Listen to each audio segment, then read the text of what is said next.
Well, hey, friends, welcome to this episode of Q on Q. Well, here we are, part three of our series on relationships. Can I just take a minute and tell you something? I now know that this series was so for me right now. I'm talking to so many people about relationships and friendships and the like, and God has just been pouring stuff into me, and I'm so grateful that I can then in turn send it out to you. If you haven't checked out the first two episodes of this series, I highly encourage you to do so. Some powerful stuff has been shared, and share it with anyone who you think needs an uplift when it comes to their relationships and friendships. So let's super quickly review what we've talked about so far in this series. God designed us for relationships. We are called to connect with and encourage each other. Regardless of what type of relationships you might have, friends, family, work, or something else, we all long for healthy, supportive, interdependent relationships. And in this craving, we look for something more than we might call superficial or surface level. We crave authenticity.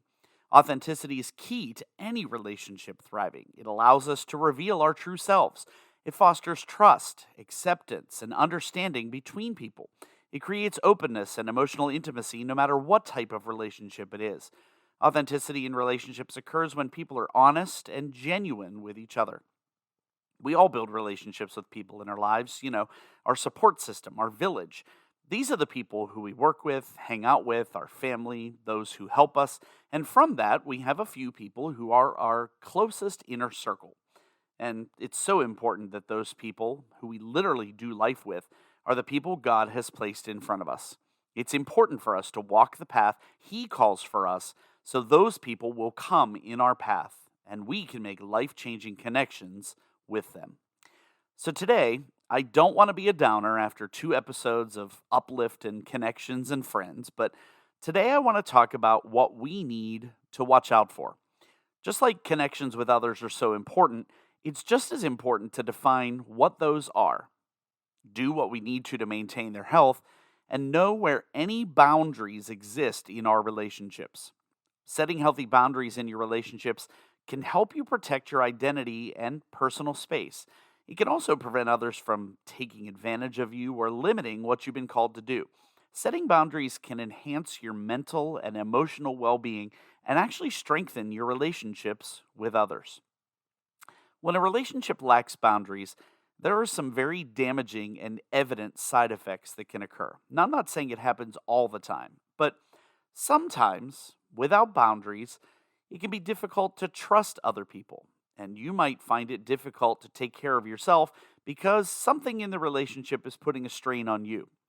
Boundaries allow us to maintain our relationship long term, like the glue that allows a relationship to stay together despite strain or pressure. Well, some boundaries in relationships might be obvious, and others a given, and some others may not be so clear. I want to share a little today about some of the boundaries that you need to be aware of and establish in your relationships. The types, amount, and severity of boundaries really might depend on the type of relationships you have, but many are ones that are never too late to start, and without them, can put quite a strain on your relationships. Well, first is respecting each other's time. You need to respect your friend's time, and they, very honestly, need to respect yours. It's probably happened to you. You're supposed to meet someone for coffee, and you're already at the cafe when they cancel at the last minute. Now, I know they might have had an emergency or a very valid reason, and although it's not the end of the world, you still took time out of your day to meet them, braved traffic across town, and missed out on potential other plans. Where to be cautious here is if this is a pattern with this particular friend. Do they respect your time? Are you as important to them as they are to you?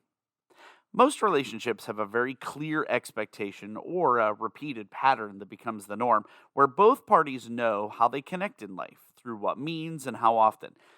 I've seen so many teenagers get completely consumed by their phones because they feel they need to communicate constantly to keep a friendship, whether it's texts or snaps or whatever. They're messaging, so I better message back if I want to make that connection. But it's not just once, it's all the time. And the next thing you know, their nose is buried in their phone constantly. All right, let's move on.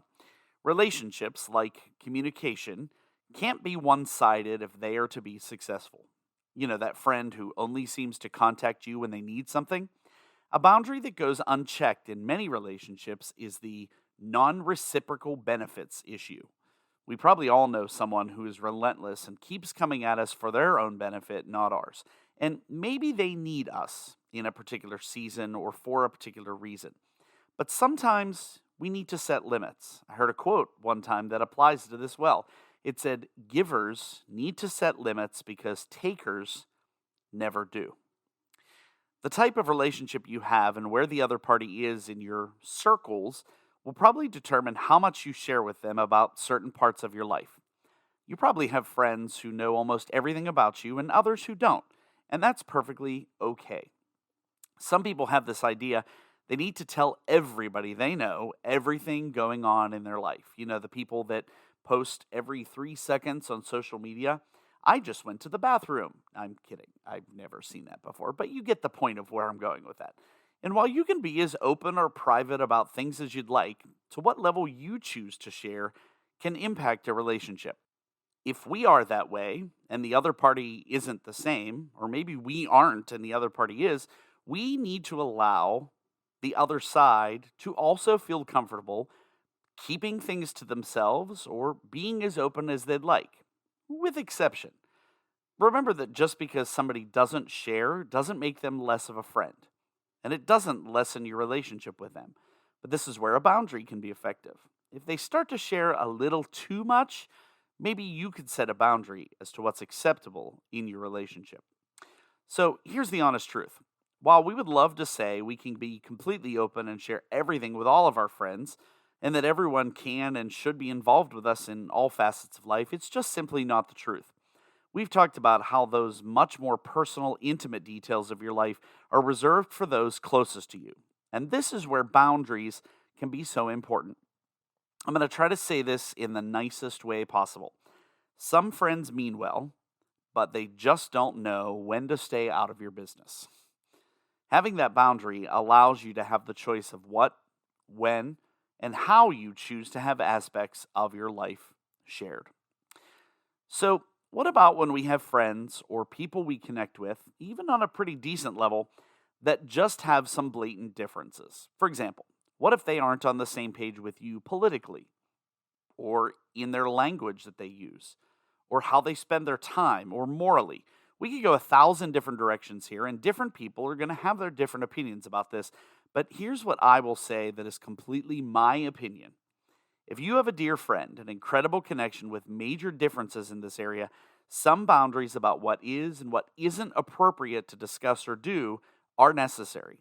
For example, we do not have alcohol in our home, and if and when we talk about politics, it's in a very general sense and perhaps only about certain policies, but not about this candidate or this person or whatever.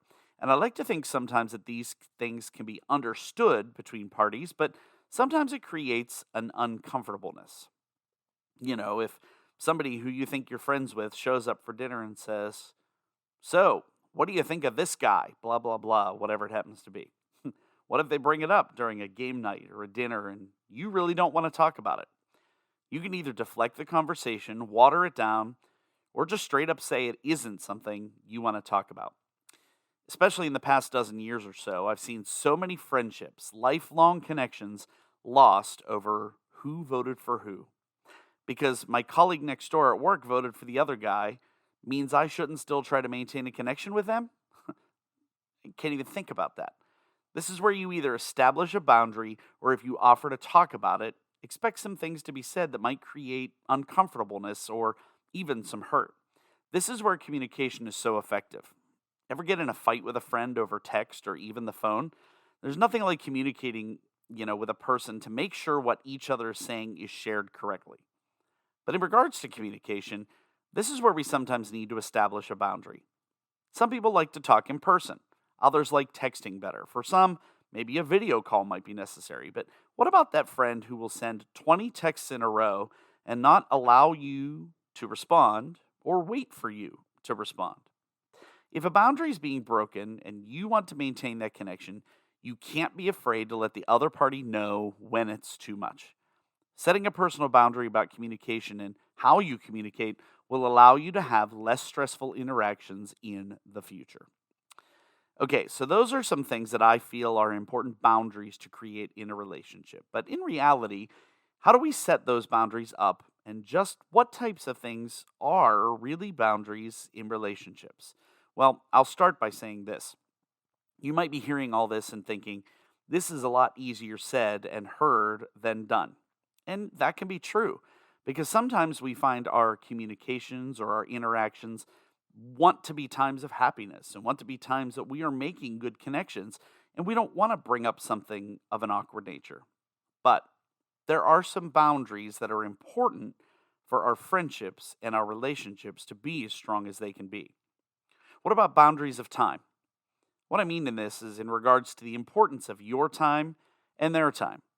This means avoiding canceling at the last minute or double booking, obviously, unless an emergency has risen. Being honest when you already have things planned, and you not getting angry when somebody's busy. Being respectful of people's time and not always showing up late for events. But it's also making boundaries of time in your schedule to make sure these relationships can still thrive. But what about material boundaries? I hear this all the time from middle school students about them taking clothes from a sibling's closet without asking. And maybe that's harmless, but what if somebody in a relationship is using something of yours or wants to use something of yours and it begins to cross the borders of respect? You know, that lawn tool that they borrowed that comes back broken? Okay, maybe one time was an accident or something else was used and not returned in the way you thought it should be. We love to make coffee in our house. We have a lovely espresso machine, and some visitors have said the iced beverages we make are some of the best they've tasted. I've often had friends text me before an event asking, "Hey, can you bring me a coffee tonight?" And I am always happy to oblige. None of my friends have ever taken advantage of the fact that we've got the cool coffee machine or that I'll always say yes.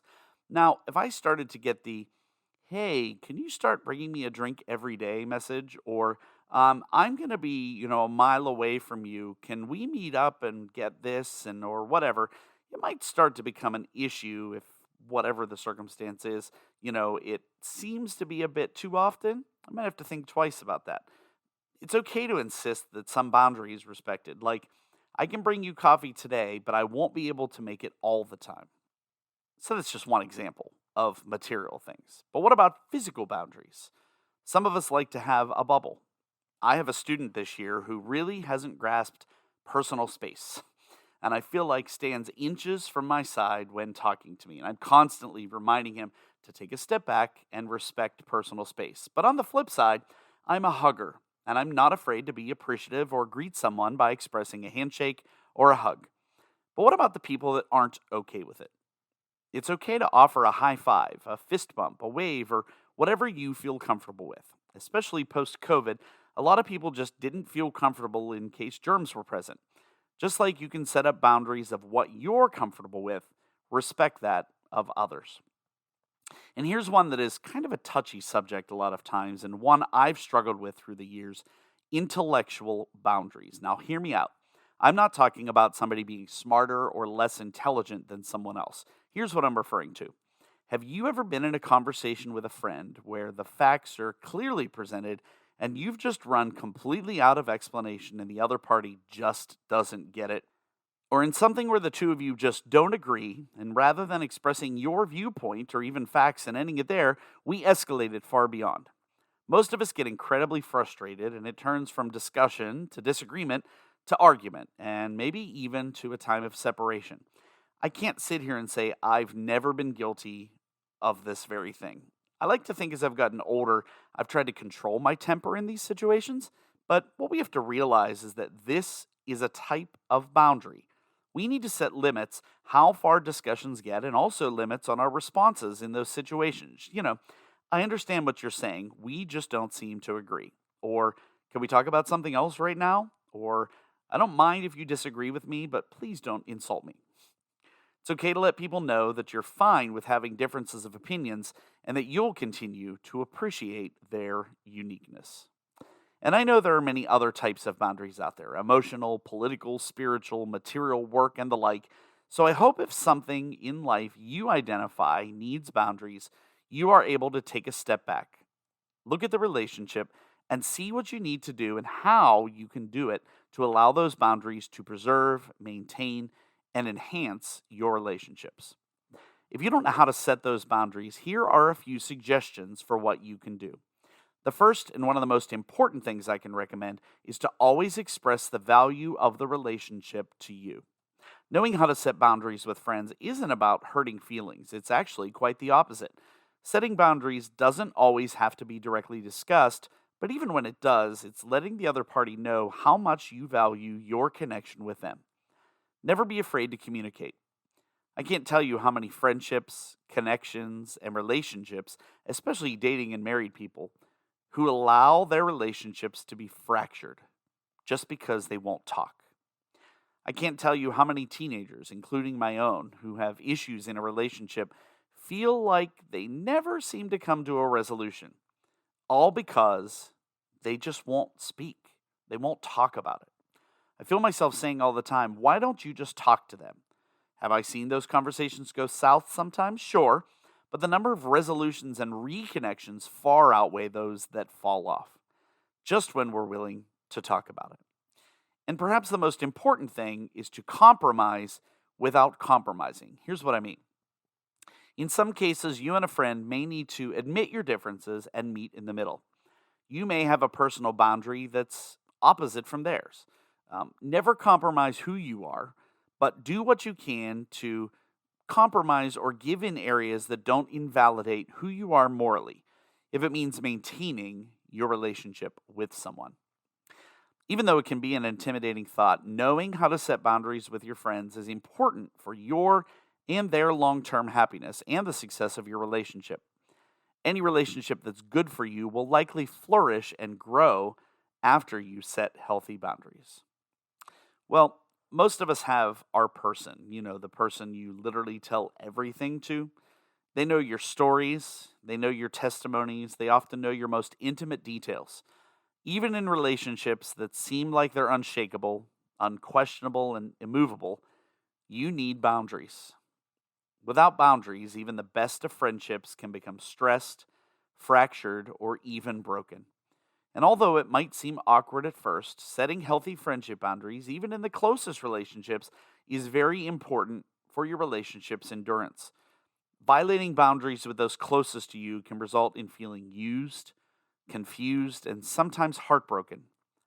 Fill your inner circle with the right people, and these people will ultimately impact you in more ways than you can imagine. The topics of my podcasts are things I feel God has laid on my heart to be shared. And while I always say that I hope this topic and this series in particular has been meaningful and impactful to you, it sure has been to me. Through the preparation and recording and listening, I've realized this was just as much, if not more, for me.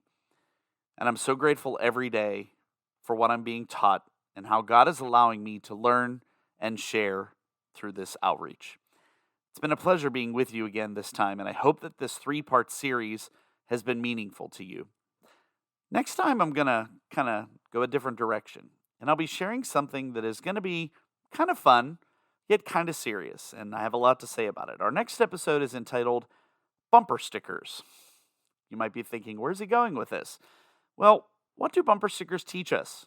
And what wisdom can we learn from the little phrases we see on the backs of cars every day? To find out, tune in next time. Well, friends, it's been great being with you again. As always, I really do appreciate you tuning in, and we will see you back here next time when we'll have more for you on Q.